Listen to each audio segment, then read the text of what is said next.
Welcome to the Improvising Life podcast, where we explore how life can be more livable. This is Lloyd Crawford, your host, and this episode is so near and dear to my heart. We are going to be exploring the people in our lives that truly just make it brighter by existing, and this episode in particular is dedicated to the wonderful, dynamic, dedicated, and very dutiful Diana. So Diana has been experiencing a medical crisis for several months now, and thanks to being in really dedicated and well-skilled medical hands, so to speak, and really leaning into her faith and her community of faith, is making a recovery. And I saw on her social media page that one of her local friends was able to go visit and sort of asked if anyone knew of any inspirational podcasts that she could be listening to. And then I had a thought, well, wait, I have a podcast, and I find Diana to be such a wonderful, wonderful person. And what would be more inspirational than to sort of hype up Diana by sharing the way that she's impacted my life with all of you.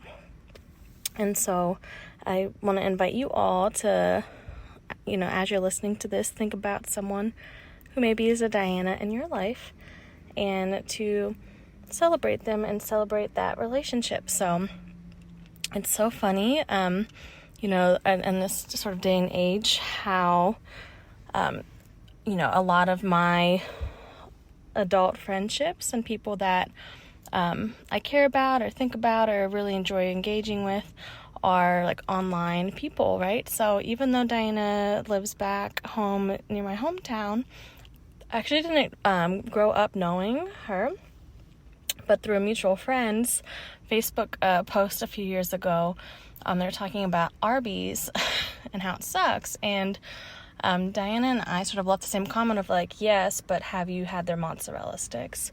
And in that moment, the stars aligned and a friendship was born through Arby's mozzarella sticks.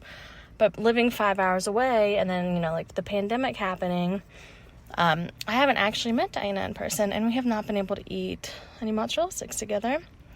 I don't even eat dairy now because of food allergies and babies' food allergies. But yet that's mutual love and appreciation for what is a perfectly gooey pool of cheese and just the right type of like cakey batter, not that crumbly, nasty, dry, like cardboard, like casing, right? We're talking about a proper golden, delicious, melty mozzarella stick, right? That shared joy could unite two people hours away who are just so lucky to be in the same orbit as each other and sort of cross paths, right?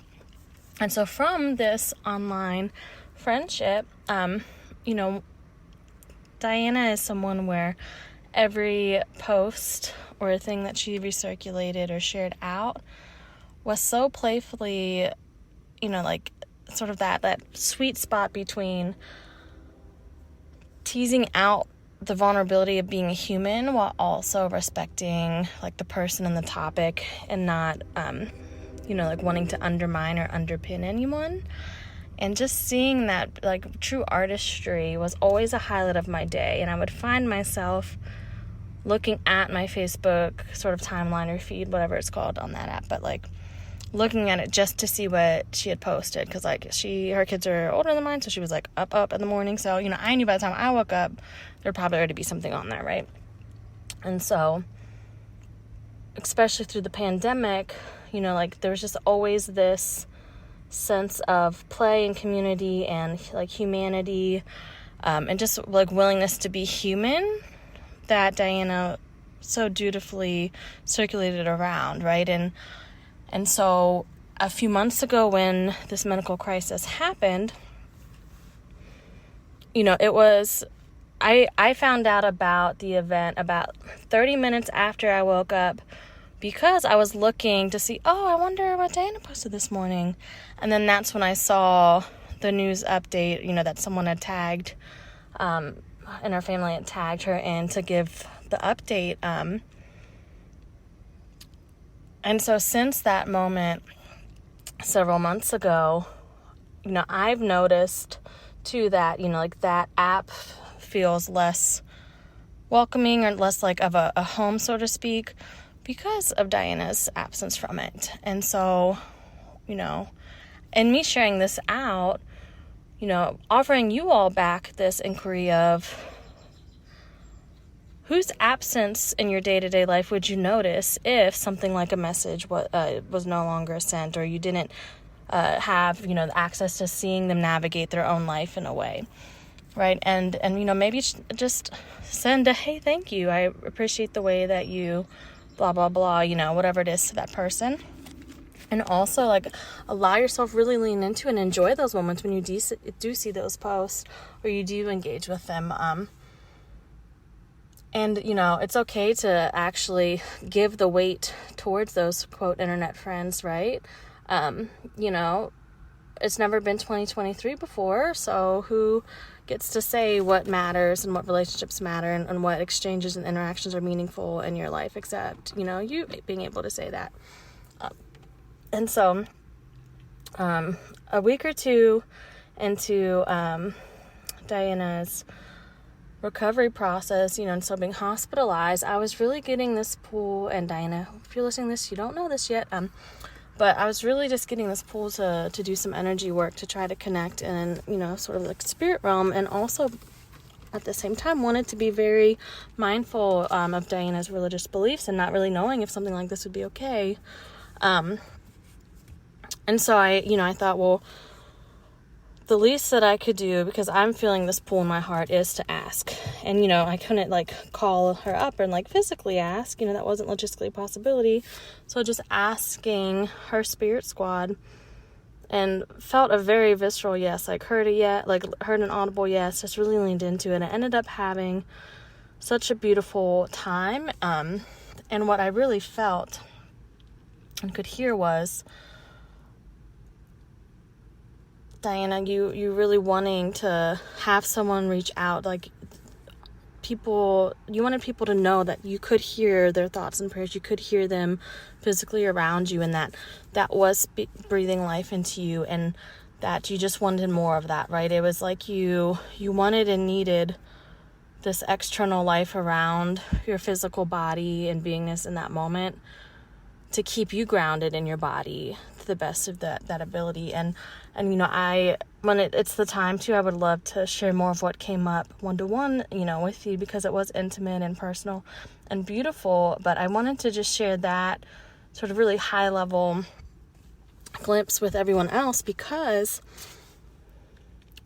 I felt safe and comfortable at least trying and reaching out to you energetically in that way, because of the years of seeing you walk that beautiful line of play and fun and calling out taboo and being someone who does have a certain, religious-based belief and set of practices, and also being able to have such a vivacious and vibrant personality, and still being you, sort of living life and navigating on that stage of your belief, right? Not being confined by it, but this is how I'm being sort of elevated and propped up in life.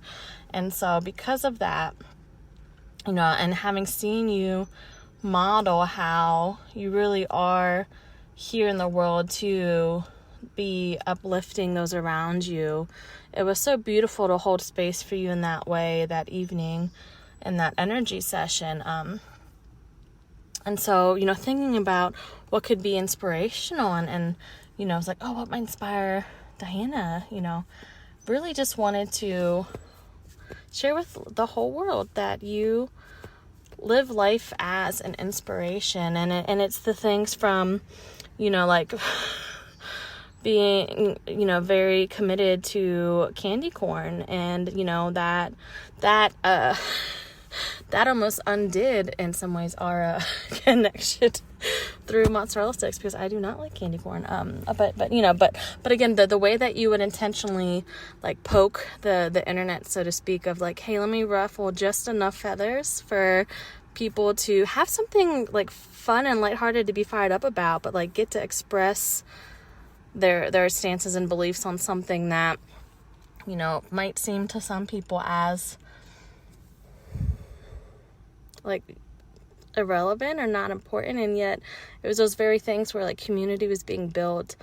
And you know, it was like the watering hole, right? It's like everyone was coming and playing. And so, you know, I want to just speak that part of life into you. It's that, you know, there's such a broad and far-reaching community that, you know, if you're able and decide to be active on social media again, is going to be so smitten and overjoyed by your presence. So I guess the sort of inspirational bit that I'll leave you with is this permission slip, this curiosity of like, how can you welcome those moments into your day-to-day life? You know, I imagine that your reality right now looks very different than it did a year ago, and that there might be a lot of layers that you're navigating in that, and having to redefine what a new normal is for right now, while I imagine having this idea of a normal that you would strive and want to get to in the future, and like holding all of that nuance. And so, like, in what ways can you poke, you know, the bee's nest, so to speak, and maybe like gift someone, you know, that doesn't like candy corn a bag of candy corn and see their reaction, or, you know,